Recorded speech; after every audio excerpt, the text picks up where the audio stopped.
Good afternoon. I am Andrea Chisholm with the Midday News. Special welcome if you're watching on onespotmedia.com. A reminder as well that you can watch TVJ live by downloading our One Spot Media app in the Google Play Store or the App Store. That's the number 1 followed by the words Spot Media. George Quallo officially assumed duties as Commissioner of Police today. This comes a little over a week after his appointment was announced. Mr. Quallo replaces Deputy Commissioner Novland Grant, who served as acting commissioner for 3 months after former Commissioner Dr. Carl Williams resigned. Head of the JCF's Corporate Communication Unit, Superintendent Stephanie Lindsay, says arrangements are being made for his official installation ceremony as Commissioner. The date is expected to be announced this afternoon. Prior to his appointment, Mr. Quallo was Deputy Commissioner with responsibility for territorial operations and before that, Assistant Commissioner in charge of Area 4, which comprises the corporate area. He enlisted in the Jamaica Constabulary Force in 1976. And human rights advocacy group Jamaicans for Justice JFJ is among the groups that will be seeking an early meeting with the new commissioner. JFJ spokesperson Susan Goff outlined some of the issues to be raised. We often have said we look at issues to do with police accountability. There are a number of issues to do with incidents that have taken place. We would be looking at issues to do with detention at police stations, issues to do with lockups, conditions in lockups, and issues to do with accountability. All again within what is JFJ's focus on policing in the context of human rights. There are rumblings in the Jamaica Fire Brigade regarding the appointment of a new commissioner. According to the Jamaica Association of Local Government Officers JALGO, which represents the firefighters, there is disquiet over the delay in selecting the new head of the brigade. JALGO says there is no indication that the board is close to filling the post. The board appointed someone to act, and it is approaching 6 months since that individual has been acting. While the board has indicated that they do not have an opposition to rotating persons in the position so that nobody has any claim to the post, the members are concerned that the 6 months will be up come the 15th of next month, and there doesn't seem to be any real progress in the exercise to identify the new commissioner.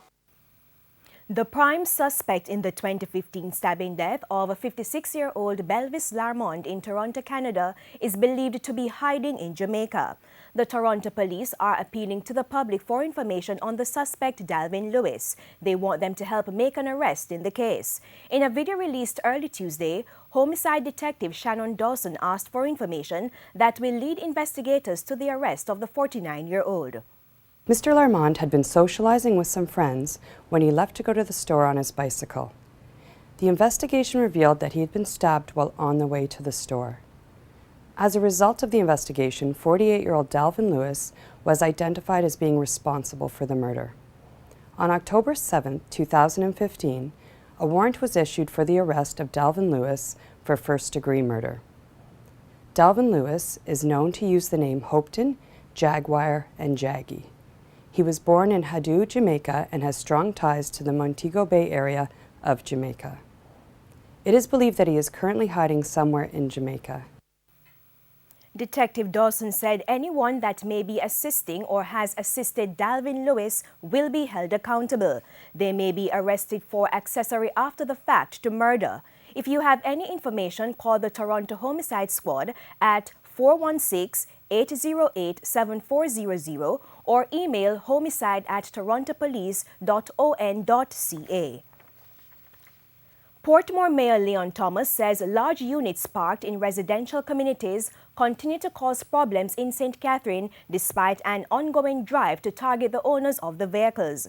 He raised the issue at the latest meeting of the municipal corporation. When you look at some of the flatbeds without the adequate reflectors and so, and some of the areas that they park in is very dark, and anybody that travels that road can be killed. right? And it happened where we have people end up in these park trailers. When you look at a garbage truck after it finish work, the stench that it carried, and you go and you park it in the community.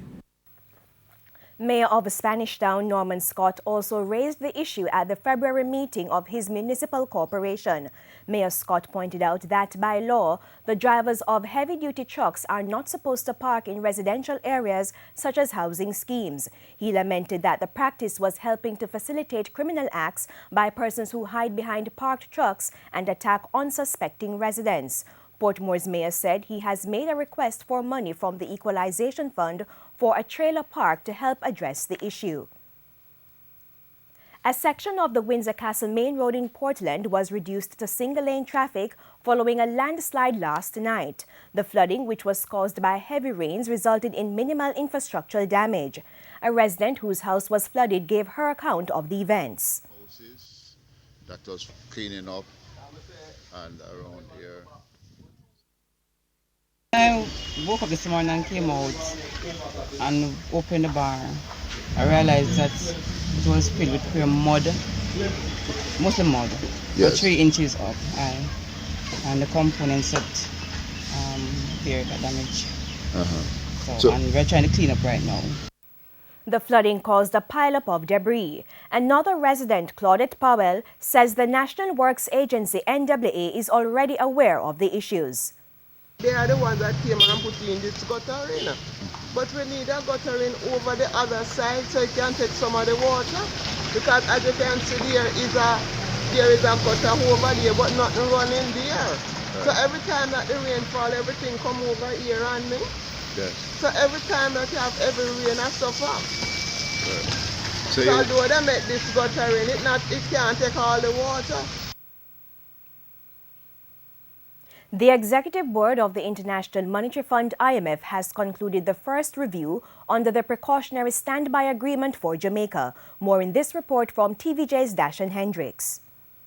We have just finished the first meeting of the IMF under the new precautionary standby arrangement that was reached with the government in November of last year. And the IMF says that Jamaica has met all structural benchmarks, all except one in which a public body breached non-accumulation of external debt payments. In fact, a small public body, the IMF says, never paid over monies that were owing to a supplier, but it says that those monies have since been paid over to the supplier, and based on that they have given a recommendation to the IMF board that Jamaica be passed for the first review under this new test. And with that recommendation comes an additional $170 million that will be available to be drawn down, and that adds to the $416 million that was made available in November last year.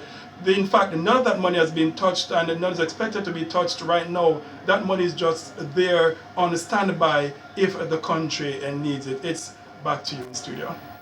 Thank you very much, Dashan.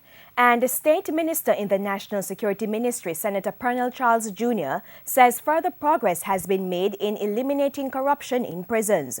He says the second phase of the program has been aggressive with improvements in the electronic monitoring system at the Department of Correctional Services. There are some deficiencies, as expected, and that's good because we're able to identify the areas that need to be improved. And we're doing active testing, not just monitoring. We're setting up hypothetical situations to challenge the system and to challenge the persons that are seeking to provide this product to us, to ensure that we take into consideration as many variables as possible that can occur. We protect the inmate and protect our society as best possible. Farmers in Hillside, Clarendon are this afternoon calling for government's intervention to address an ongoing land settlement issue that's now threatening their livelihood. TVJ's Krista Campbell has their story.